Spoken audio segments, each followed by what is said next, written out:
I was Yeah. waking up scared, going to bed scared. Like I wasn't Mhm. existing. I was just surviving. Like I wasn't even living, right? Yeah. I Yeah. was functioning. You'd look at me. I mean, I played high level hockey. I did all these things and I looked from the outside very Mhm. normal, but Yeah. on the inside, it was just chaos and turmoil and Yeah. self-doubt. And when I would drink, I would try and get into fights because I was small and I never protected myself back then. So I wanted to make sure that Mhm. everybody knew I could take care of myself. Welcome to the Becoming Sound podcast, where we dive into the tough stuff and try to find the humor in the hot mess of being an adult child. Join me as we peel back the layers on growing up in dysfunction, navigating substance abuse, mental health challenges, and everything in between. Hello, and welcome back to the Becoming Sound podcast. I'm Krista Zaft, and if you're new here, welcome. I'm so glad you're here with me today. My guest today is Neil Campbell, and I have known him and his wife for quite a few years. Although we have not been in touch for a while, I am really grateful to know him, and I'm so honored he has agreed to come on to the podcast and share his story with you because it is such an important one. Neil was sexually assaulted by a neighbor when he was 9 years old. In 2017, he decided to go public with his story because he wanted other male survivors to know that it was okay to talk about their experiences as well. He understands that he was given this, quote, terrible gift because he needed to help others. And by speaking up, he is doing just that, as well as giving back and being an advocate for other survivors today. So without further ado, let's hear Neil's story. Just a trigger warning for the content that we are about to discuss. It is heavy and we do discuss childhood sexual abuse. So please take care when listening. Hi, Neil. How are you today? I'm good, Krista. How are you doing? Good, good. Thanks for joining me. I'm so glad to have you here. This has been a little bit of a long time coming. I've been wanting to have you on the podcast for sure. You have a very important story, I think, and I don't think it can be told enough because I think there's a lot of people out there who need to hear this information and who are still suffering a lot. And I think you have something that could help. So do you want to tell us a little bit about what happened to you? Sure. Yeah. Thanks for having me. And I'm glad we were able to connect in our busy lives. So, Yeah. So I mean, for myself, my story is one of a survivor of childhood sexual abuse. When I was 9 years old, I was sexually abused by one of my really good friend's brother over the span of a year. So really how it kind of transpired, I was 9 years old. So I'm going to date myself here. So that's way back in Dating 1979. me too, because we're the same age. You didn't have to divulge that. I I did. know. But so I was 9 years old and I went over, as I usually did, over to my friend's house just to see what he was up to. And I knocked on the door. He wasn't there. So I just was going to go and, walk back home. And his older brother, who had answered the door, said, well, hang on a sec. I want to show you something and come with me to the shed. So I was like, okay. I didn't have any reason not to think anything otherwise. And that, maybe there'd be something cool in there. Unfortunately, that's where he raped me for the first time. So obviously a very traumatic event for me. That day, really, everything changed for me. My entire life changed. Neil Campbell, the 9-year-old boy, was pretty much gone. I reckon, I kind of put it to, I died really that day. That part of me died, and my innocence was gone, obviously, my trust. And over the next year, he would continually come to the house, ask if I could come out to play, and I didn't want to go, but the power that he had over me and my parents not knowing, not their fault at all. So the event was so traumatic for me that I actually blocked it out till I was 12 years old. So a lot of people know about the fight, flight, or freeze, and I froze. I was a very small boy. At 9, I was very tiny for my age, so I couldn't fight back. He was much larger than me. So I remember the one day I was a bit of a comic book nerd, still kind of am. You can see a little bit of Spider-Man stuff there, but I was reading a comic book in my bedroom in the basement, and all of a sudden, Krista, like these memories just came back. And I blocked them out. And I know it's hard for people that don't go through this kind of trauma to understand, but it was my body and my brain protecting me. Yeah. in blocking it out. So people have said to me, like, really, you didn't know anything? And I tell them I didn't. I truly didn't. And it was after It that. is protection. Yeah, 100%, right? Mm-hmm. And after that year of it, it just became so intense that my brain just shut it out, put it where it felt it needed to be. So I don't know what triggered it. You know, when I was reading the comic book, I just remember sitting there reading a comic book and it came back. And I didn't even know if it was real, to be honest with you. Mm-hmm. I thought, well, maybe this is just a dream. Maybe this is something, you know, from somewhere else in my brain. But I knew deep down that it had happened. So I approached my parents, and God bless them, they believed me. There was no questions or, you know, you may be making this up, which is unfortunately does happen. Mm-hmm. So with that, we did call the police, and they did approach him, and he did admit to what he did, what he had done to me. Mm-hmm. So, you know, you'd think that kind of things would maybe get better there, I would maybe get treatment and all these things would happen. But in actuality, for me, the policeman that came to our house recommended that we didn't press charges. Mm-hmm. And back then, keeping in mind, so that would have been 1982 when I came to my parents, is that it was a different world, right? Yep. You know, homosexuality wasn't accepted. People didn't understand, you know, what sexual abuse survivors and victims go through and the power that the, you know, perpetrators have over them. So, Mm-hmm. you know, he recommended to my parents that we don't press charges because he was also trying to protect me, that I wouldn't get bullied, I wouldn't get teased. So really with that, that really sent me down the rabbit hole of Mm-hmm. mental health issues, addiction issues.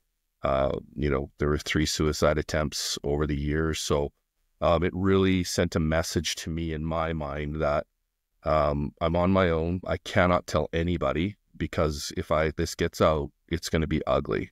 So that's where, and I'm sure you've heard this and numerous people have, is that's where I created my own mask and my own almost character. And I mean, you and I knew each other personally over the years. It's been a long time since we've seen each other, but if you ask anybody, they kind of remember me as this kind of crazy, you know, always joking around, a little bit maybe reckless.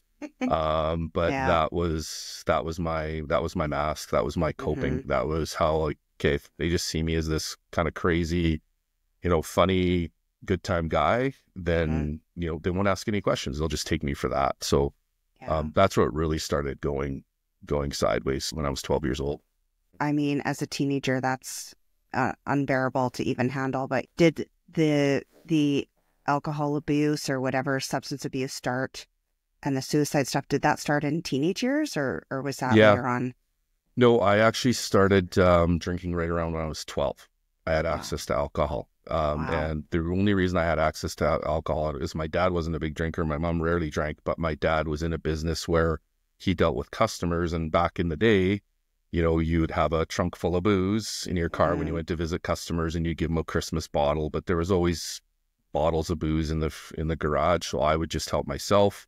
I would drink enough to where I would black out and where I would just turn my mind off, because my mind was just, it would never stop. It never stopped. During the day, I was always acting and, you know, putting on that face. And then at night in the silence, it was just voices and voices and voices constantly.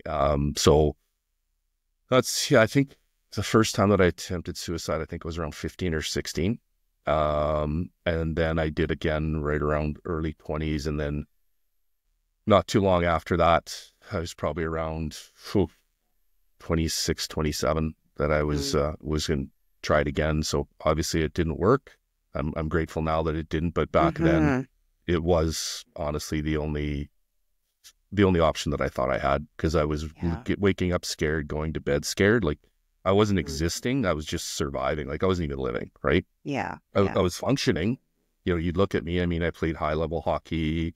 You know, I did all these things and I looked from the outside very normal, but on the inside, it was just chaos and turmoil and self-doubt. And, you know, when I would drink, I would try and get into fights because I was small and I never protected myself back then. So I wanted to make sure that everybody knew I could take care of myself.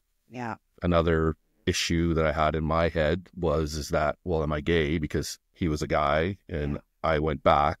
Does that make me gay? So then, of course, I decided that, well, you know what, if I'm going to prove that I'm not gay, what's the best way to do that? Well, I'm going to go and have sex with whoever I can, right? And it was just a lot of unhealthy relationships and putting myself in a lot of really bad positions. There wasn't a lot of self-care. And I think that was just very subconscious for me. I don't think I outwardly wanted to, except for the suicide attempts, but just in my day-to-day actions and decisions, I wasn't really worried about what tomorrow brought, because I just didn't want to think about tomorrow. Today, the present was tough enough to get through for me. Yeah. Well, I mean, the ripple effect of major trauma like that it's just snowballs. And I think a lot of kids who go through big traumatic events, especially, but stuff that happens over time, it becomes more complex, and you really do put on a mask. You really do appear to be okay on the outside, and on the inside, you're just unraveling at a crazy speed. Absolutely. Yeah. Yeah. I went public in, it was 2017, how this kind of all happened, and we can talk more about that. But since I've gone public with my story, there's so many people that just say, I never would have known. Like, you hit it so well. Right? I can't believe that. Like, not that they don't believe me, they just don't believe that I was able to really hide it that well. I mean, people that I was very close to, a guy I worked with very close to one of my past jobs, we were together probably 5 years in the same office, and we would camp together and hung out together. And when it came out, he's like, I never would have known. I never would have known. You become a master at hiding. I mean, that becomes it's like mastery level. Level masking, It's, I mean, I've done some of it myself.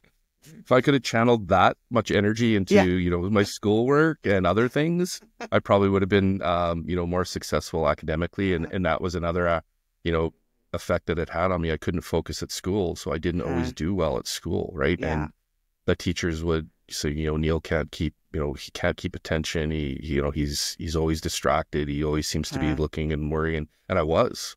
I remember instinctively one class that the teacher put me in the corner for the entire year. Didn't talk to me, didn't let me, participate, because I just wasn't catching on and I was scared. So I would act out, of course, with my mouth. I was very mouthy. And so, from his perspective, this is just a bratty kid. And once again, back in the day, people didn't ask those questions. They didn't know about sexual abuse and how it affects somebody. And so I hold no ill will, but I'm glad that there's more conversation happening now, because then we can stop and ask those questions, like, why is this young boy or is this young girl acting the way they are? Whether it's acting out or being so introverted, being courageous and asking those questions, because it's so important. Like, I know that, back when I was young, my parents tried to get me help. They took me to a psychologist, psychiatrist, one of the two. It doesn't matter either or, but, you put yourself back there, and I think about it, I'm 12 years old. I don't even understand what happened. I don't want to talk to anybody. I've been indirectly told to keep my mouth shut, and then I'm going into this room with this total stranger. So it never worked. Like, it just how. And then on top of it, even at a younger age, being a boy and being a male, that was even harder. And it's worse because, how come you didn't protect yourself? And then the ignorance of people that don't understand the power of the predator. Well, if you didn't want it to happen, why did you go back?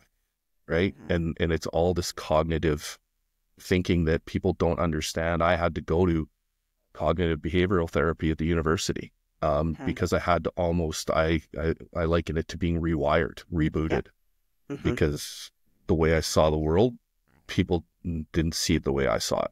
I just saw it completely different. So it was extremely hard through those years, just to navigate the day-to-day, getting up and saying, okay, what am I going to do today? Who am I going to hide this from?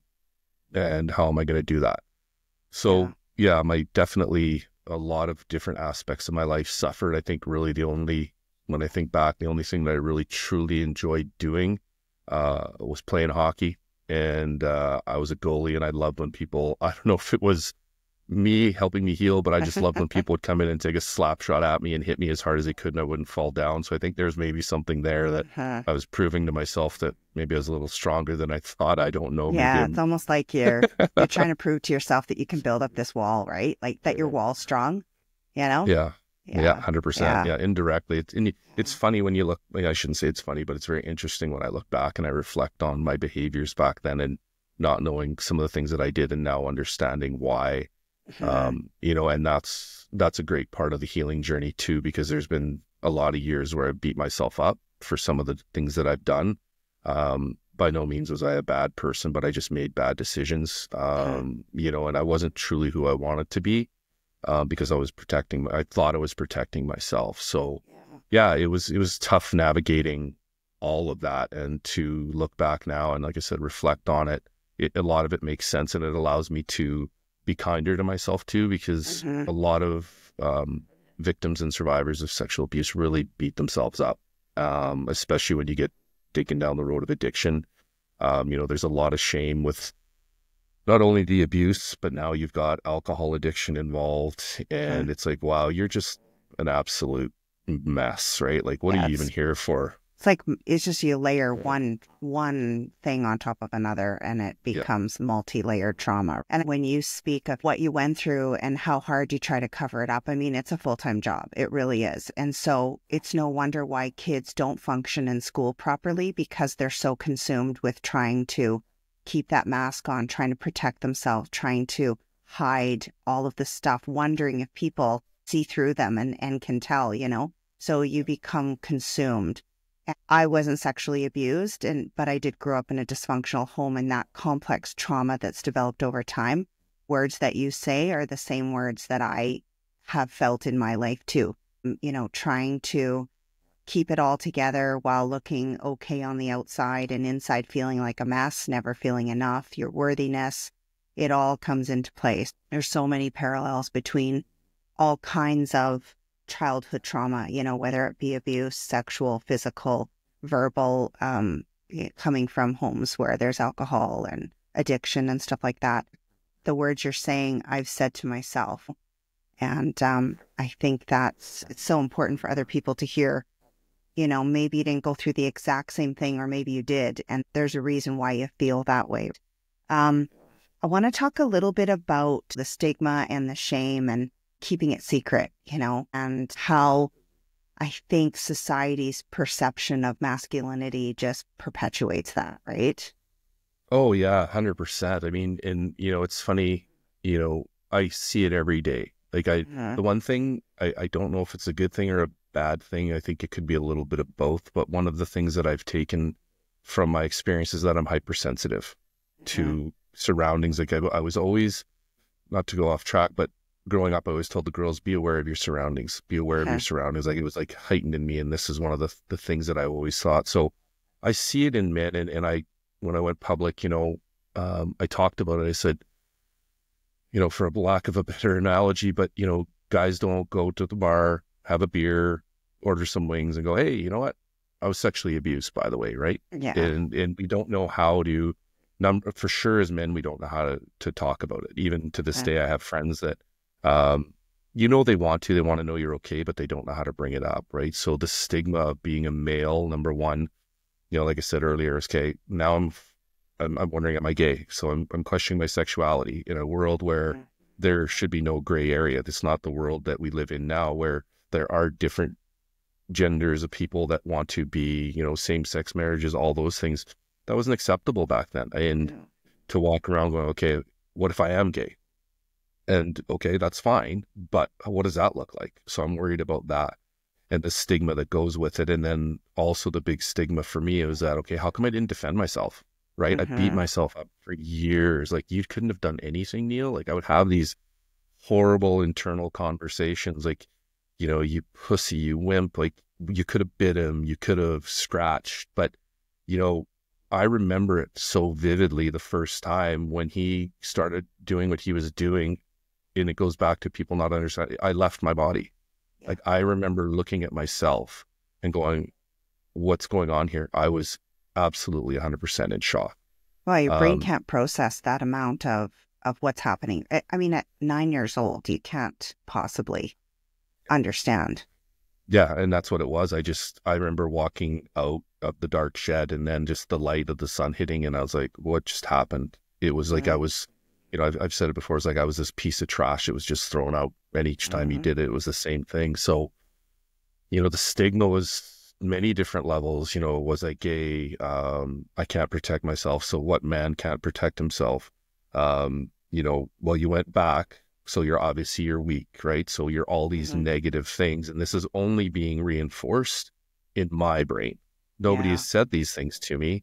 I don't have anybody I feel I can talk to. I've been told I can't talk to anybody about it because it's going to get worse. So you just push this massive freighter down into your stomach, but it doesn't go anywhere. It just sits there and it weights you down. So the stigma of being a male, and you still don't see a lot of males talking about, sexual abuse. But when I went public in 2017 in the media, I had people that I'd worked with for years, and I won't name companies or people, of course, but I was with a company for a long time. I had two males that I worked with very closely there over the years, and I was there for an extended amount of time.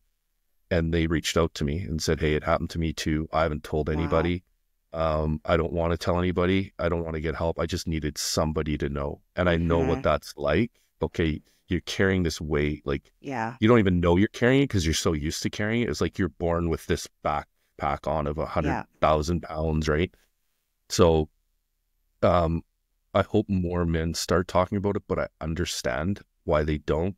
There's still, for me, when I went public, honestly, I was received with so much love and, support. It was great, but there were a couple situations where, a couple males reached out to me and that had known me when I grew up and blamed me. One person said, "Well, if you don't tell us who did it, then you're responsible for any other boys he had raped." So there's all Really? these, yeah. So these are the Jeez. things that happen, right? And these are the things that hold people back from telling their truth and telling their story and being able to heal. Because, I've been lucky enough, for me, how this all kind of came out was, it was the Me Too movement.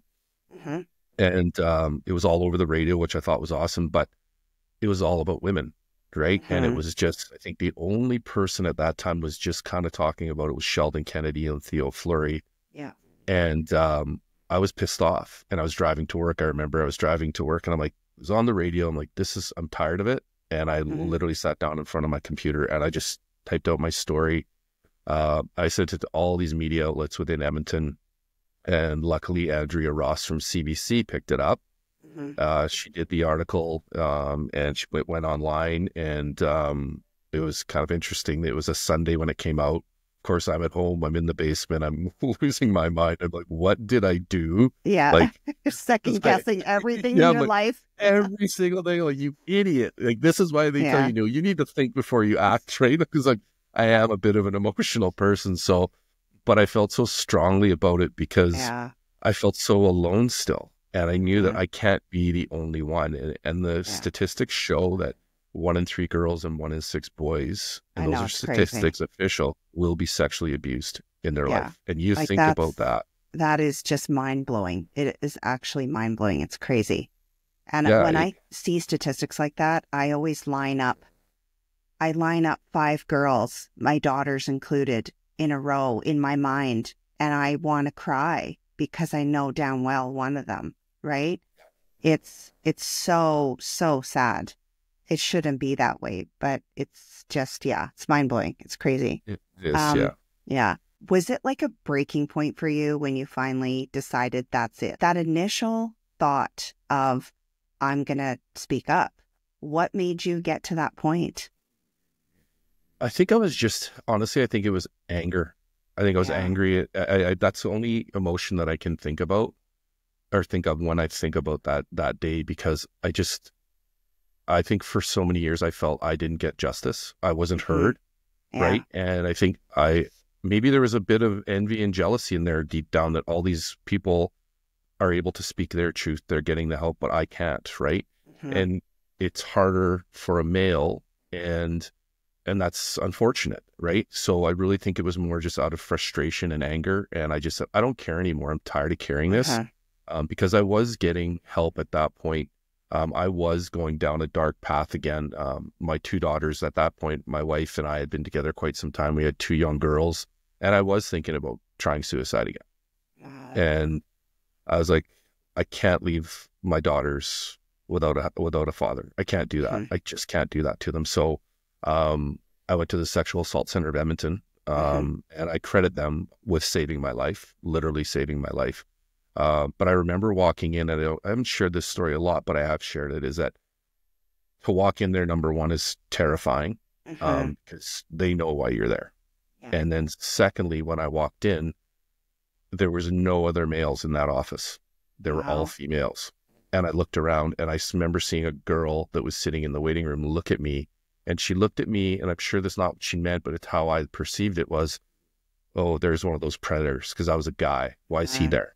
Right? Yeah. And I know that makes no sense to anybody else. But it's a natural reaction, because if women are sitting in that space, they too are scared, right? And so I can see how that would be perceived. Yeah, and that's really where I think I got some courage there, because I started talking. And so I did, I had one-on-one therapy, and to go back to how hard it is to find males to speak about this, is that at the Sexual Assault Center of Edmonton, they actually have group therapy as well. So you'll go to one-on-one therapy, and then if they feel you're a good fit for group therapy, then you'll join a group.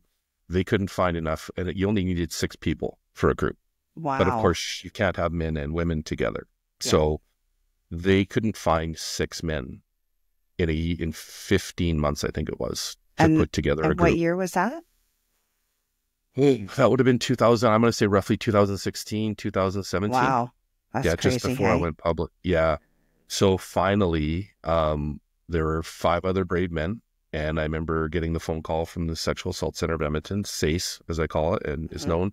And they said, we have enough men. Do you want to join? I said, sure. And I'm telling you, when I went down the hall again and I went to open that door, my hand was just like trembling. Like, I'm like, oh my God. But honestly, Krista, when I walked in and saw these 5 other guys, there's this strange sense of calm and safety, right? It's like, I liken it again. I say this all the time. It's like you're automatically a gang. You're already like, you guys know there's just this immediate unspoken bond, and it's a horrible bond to have, but there's comfort in that too, because you feel like you're so alone for so long, and that's whether you're female or male, right? I know that's a fact. I mean, I've got enough badges on my therapy wall that, I understand that, being able to have somebody there that understands and can relate to what you have gone through. Nobody's experience is ever the same, but there are things that you can take, and you can, I find at least, I find some comfort and safety when I'm talking to other survivors, because they truly get it. And I think that's one of the reasons when I speak, and I've done some public speaking, and there hasn't been one, public speaking engagement that I've done that I haven't had one or more people and their males come up to me and say, what, it happened to me too. Wow. And they give me a hug, and they just go, I've never told anybody. I don't know how. And that's why I always, one of my things that I always say is that talking will help. It really will. It doesn't change it. It doesn't fix it. And I can only speak from my experience, but it sure does allow that weight that you've been carrying to really lighten up. And the other part is I'm not afraid anymore. Like, I did the one interview, and I can't remember how they asked me the question. I said, nobody can hurt me anymore. What can you do to me? You can't hurt me. Yeah. The biggest about me is out there, and I'm hitting it head on. So come get me. You can't hurt me anymore. And to know that you can feel that safety within yourself, that the shame is gone. Like, I was sexually abused. So what's that got to do with anything, right?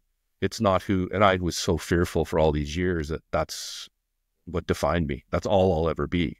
Yeah. It's a huge part of me, but it's more in a positive aspect now than it is a negative, right? I talk about it all the time whenever I get a chance. When I went public, I have a good friend at SACE, and I said, well, if anybody ever asks me to talk or reaches out, I'm going to help them. And I have a really bad redneck saying, but it's like I think it's my mouth wrote a check, my ass has to cash it now. So I hope that language is okay. That's totally fine. But I truly believe it, and I've done it. I don't say no, because is it hard for me sometimes? Sure. But I always feel better. And the real reason I want to do it is because I want to hopefully allow that other 9-year-old Neil, or that 9-year-old Troy, or that 9-year-old Sarah, or that 9-year-old Susan to hear somebody talk about it and know that it's okay. And I know that one of the biggest fears is that when you talk about it is like, oh man, I'm going to be judged. People are going to hate me. They're going to shun me. I'm telling you, for me, and I know that this is the experience from other survivors I've talked to, is that 95% of the feedback you'll get will be positive, supportive, loving, caring, nurturing, all those things that we as survivors have probably been searching for so long, right? Just that allowance to say, okay, this is truly who I am.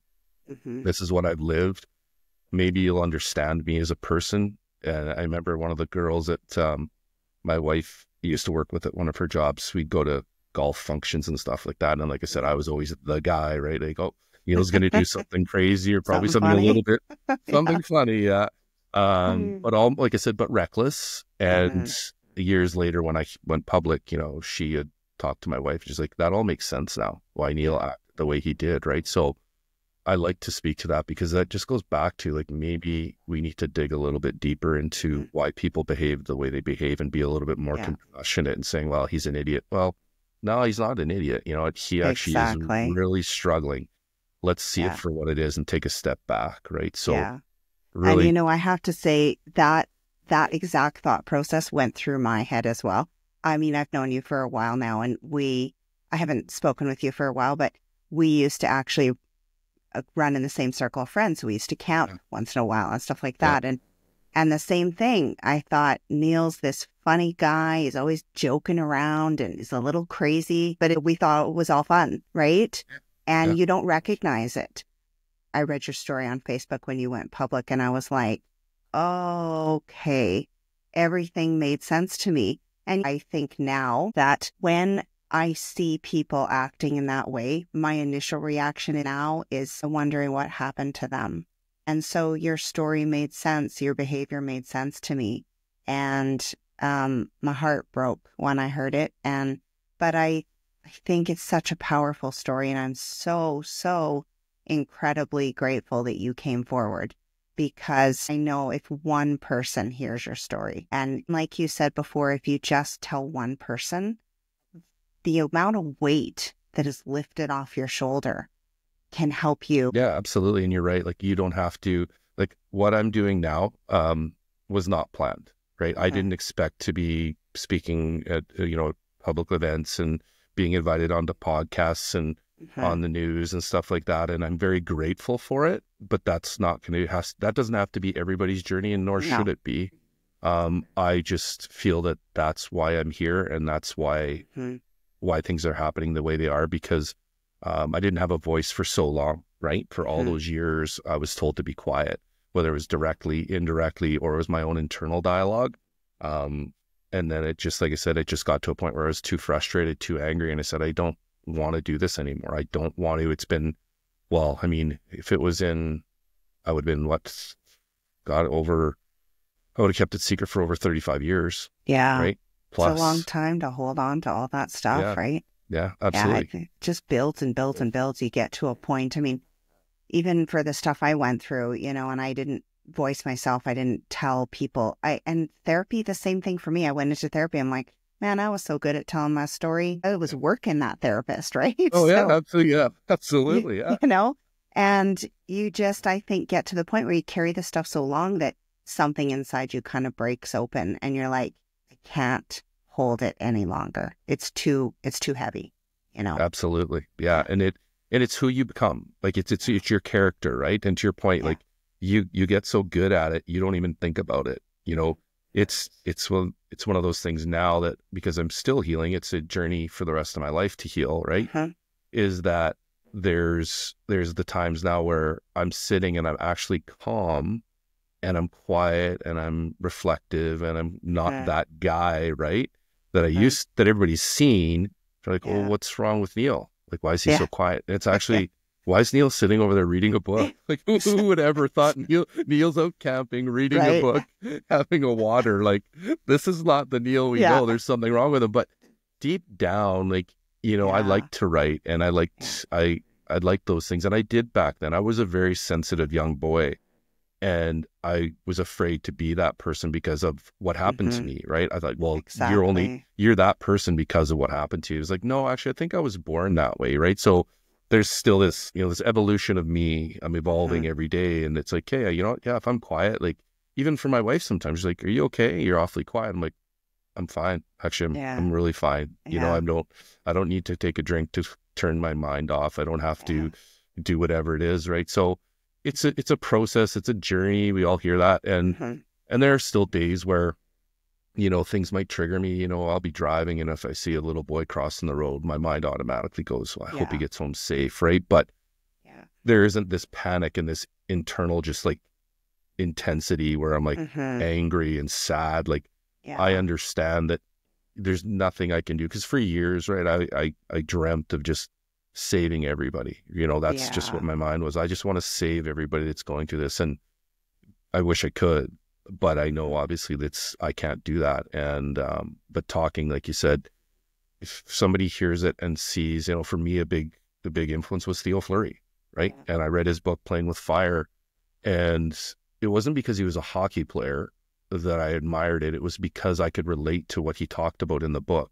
And I remember reading that book, laying in bed going, oh my God, it just sounds like me. He gets it's like you're right? hearing your own story and someone else's. 100%. Yeah. Like when you're talking to somebody that's gone through it, or even in writing, there's something freeing about that to me.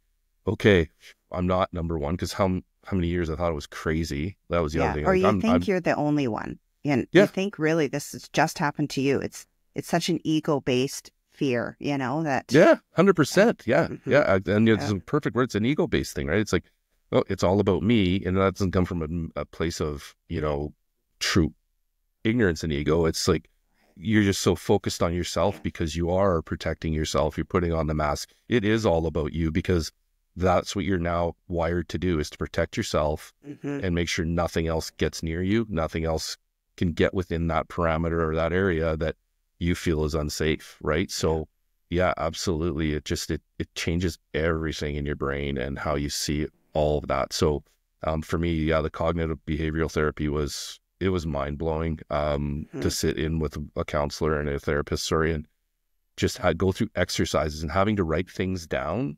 And in my mind, I would say it, and how I would interpret it was one thing. But if I wrote it on a piece of paper and read it out loud, I don't know if you've ever had it, but I'm telling you, it was the most eye-opening exercise that I've ever gone. I'll never forget it. And that's so long ago, but it just changes so much. And, there's a lot of science behind pen to paper, right? It's actually a physical thing you're doing, and you're getting from your head into your physical, and writing stuff down is so helpful. So helpful.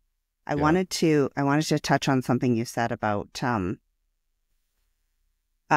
being quiet, and like, I think one of the biggest gifts of healing and doing the work and really discovering who you are is that you really learn who you are at your core. That little person that left at that age, you start to rediscover yourself. You just start to rediscover things about you that you had forgotten, or that you had buried so deep.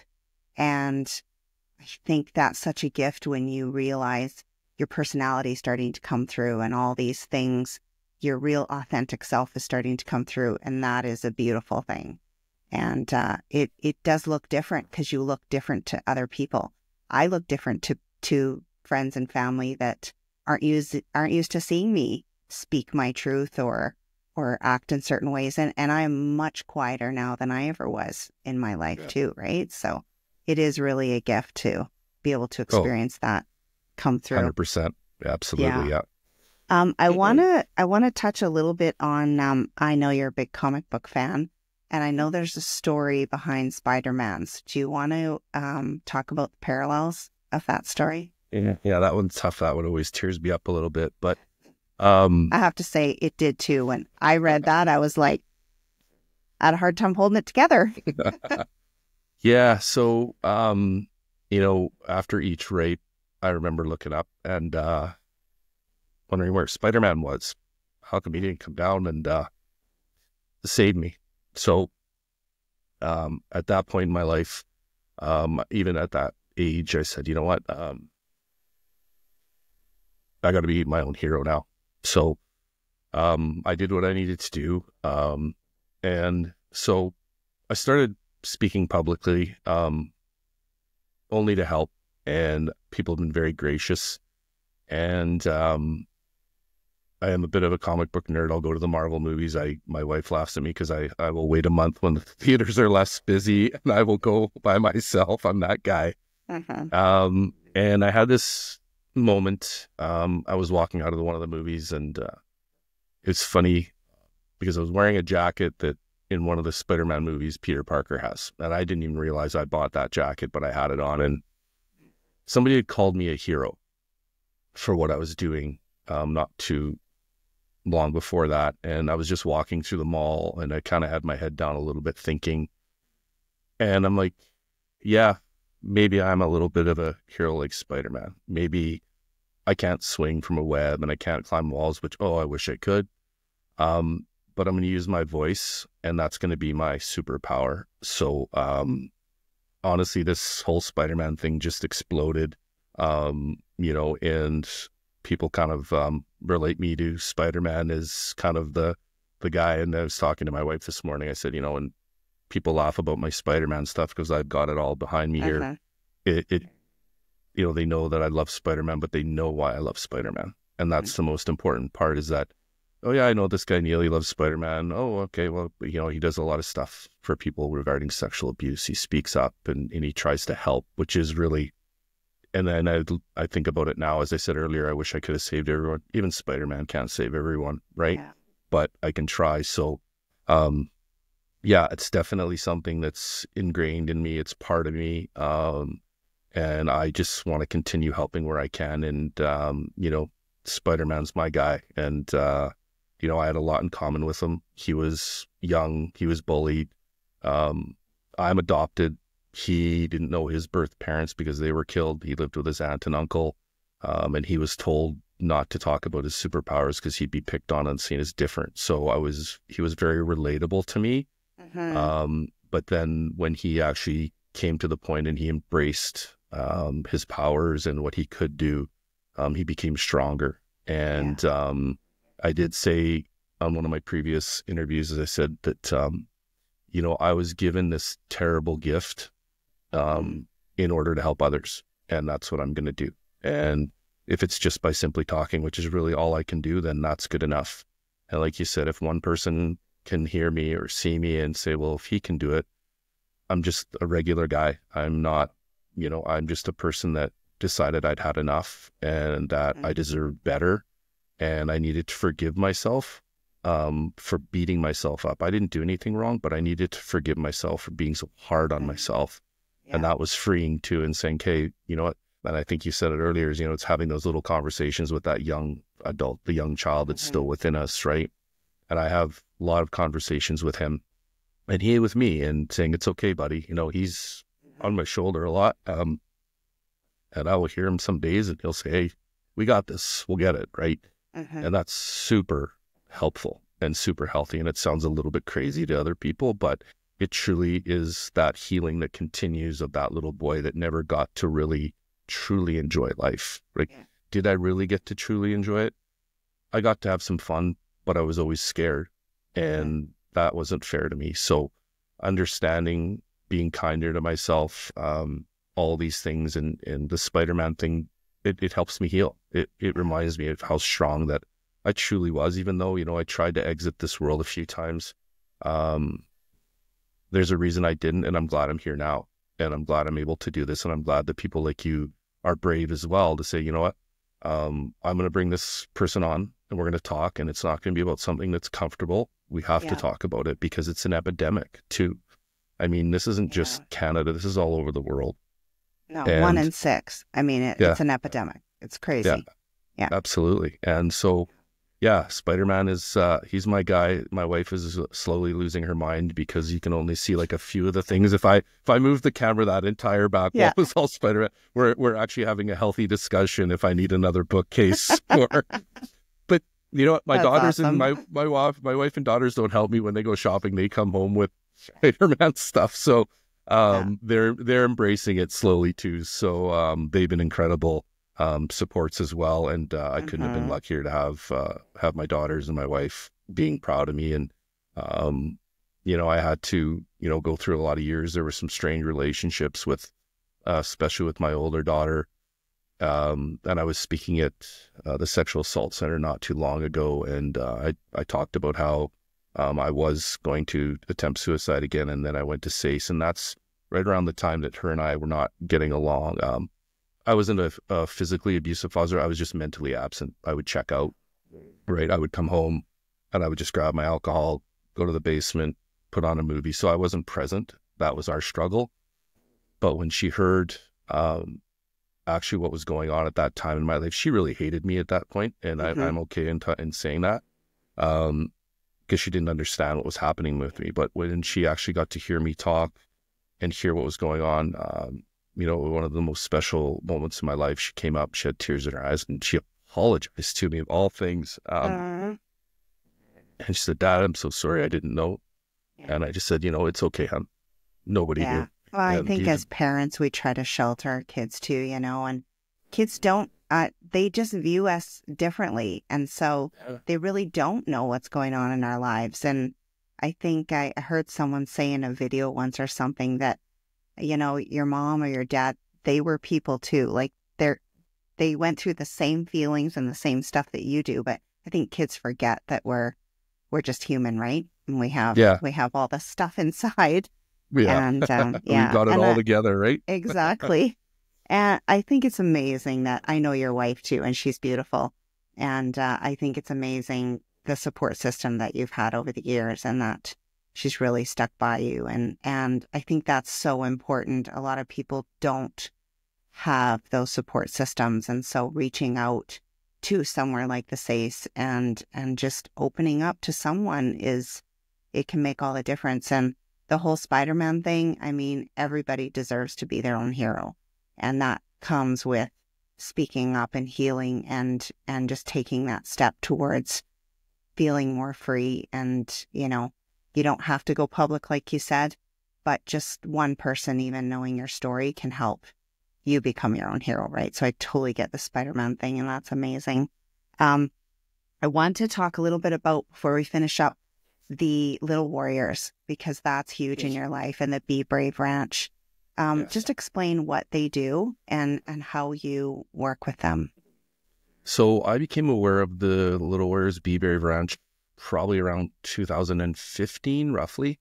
So they're the only clinically based treatment center in the world that treats children that are victims of sexual abuse. That's just located outside of the city. And it is one of the most incredible places I've ever been to. They treat children on site. They're there for an extended amount of time. Then they go home and then they come back. I think it's about the span of a year that they receive treatment broken up. So I started out just, volunteering by, donating items to them because they weren't getting any government funding, and they still have very limited government funding. So they rely heavily on the donations of the public and the generosity of the public. So for roughly, this data might be a little bit more now, but it's roughly $25,000 to $30,000 per child to put them through this treatment program. And the Little Warriors is not just some run-of-the-mill place. They work with the University of Alberta. They have clinical directors. It is a very, very structured and incredibly well-educated group. And over the years, I've become more involved. I sat on the board of directors for a little while. I was the chair of the resource committee for a while, kind of stepped back. But I was very lucky in the fact that they invited me out to spend some time with some of the boys that were receiving treatment. They thought that I might be a bit of a role model. Super overwhelming, super humbling. But I'll never forget the first time I went out to meet these three young boys. And there's this young boy, and he was a real smartass. I loved him right from the get-go. You're reminded me of you yourself. Yeah, I know this guy. And, he was, I think he was 12. And, I would never say names, but I can share a bit of the story. So I picked up on him pretty quick. And so I kind of targeted him. And he asked me one day when we were sitting there, I was having supper with him in one of the cabins, and he's like, "Why are you here?" And I said, "Well, I'm a little warrior too." I didn't know how to say, that I was sexually abused. I didn't know if it was the right thing to say or not. And he kind of looked at me and I said, "I just want to help when I can." He goes, "Oh, so you're kind of like an angel." I said, "Well, I'm just a guy, I'm not good with compliments." So anyways, him and I kind of got along. I'd call him out when he was being a bit of a pain in the butt. So we were sitting there playing cards one day, just him and I at the table, and the other two boys were with a couple of the counselors. And I thought, I'm going to take a chance with them. And I just said, "Hey, you can ask me anything you want about what happened." And that mask of his dropped. And he looked up at me and he goes, "How did you survive?" And I was just overwhelmed because you could see he wanted to ask that question so bad, Krista. Like, you talk about moments that move your soul and tell you you're on the right path. I was like, oh my God. So I just told him the same thing I tell everybody. I said, I just started talking. I just started talking. Yeah. And he looked at me and he said, "Oh, okay."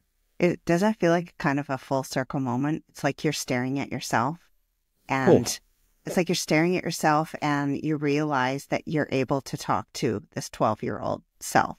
Yes, you're talking to another person, totally different boy, but it's like something comes 360. Oh, absolutely. Like, as soon as I met him, it was like, okay, I'm here for a reason. Yeah. That guy is me and that's me. That is so many different emotions. That's retribution. That is love. That is caring. It's compassion. It's all these things. It's helping. And I was overwhelmed with it. But I'm glad to say that I still stay in touch with. So I've been doing it for the last 3 years, off and on. I still stay in touch with some of the boys that I've met with. I was actually at a celebration at Little Warriors, I think it was last summer, and one of the boys that I actually spent time with wrote a letter, and he is now probably, I'm going to say 15, 16. He's actually speaking publicly now about his story, sexual abuse. And I'm not taking credit for that. I'm just saying to be part of that. Amazing for that boy. Like, for him to be able to, so I still text with him, and he's awesome. And it's so many different things to be blessed with this opportunity, like I said, to talk whenever I can and to help wherever I can, because it's the right thing to do. And I just truly want to try and be that person that I needed back then for somebody else, whether it's one, whether it's 100, I'll never know. And that's okay. It doesn't matter. I'm not keeping a scorecard, right? It's just, it helps me heal. There's a little bit of selfishness in there, I'm sure. Because when I do go to the ranch, there are tears for sure, but I'm also grateful that there's at least a place where these kids can get the help that they need, because it's not always that available to everyone. So hopefully the government will step up more. They have done some funding, but not enough to get all the beds. We still have empty beds there. So there's an incredible group of people, volunteers, that meet every other week and, try and get resources. So you can go to the littlewarriors.ca link, and they actually have a place there where you can, see what they need. If you can imagine just basically running your house for a week, laundry, soap, fabric softener, anything. Little necessities, right? Yeah, 100%. And little things that, the dollar store, those little fidget spinners, like things that people don't, like those are auto sensory for the kids that are getting treatment. Like, here's $10 you send at the dollar store. And a lot of people, they get overwhelmed and they think, well, if I don't make a big donation, I don't make a big difference.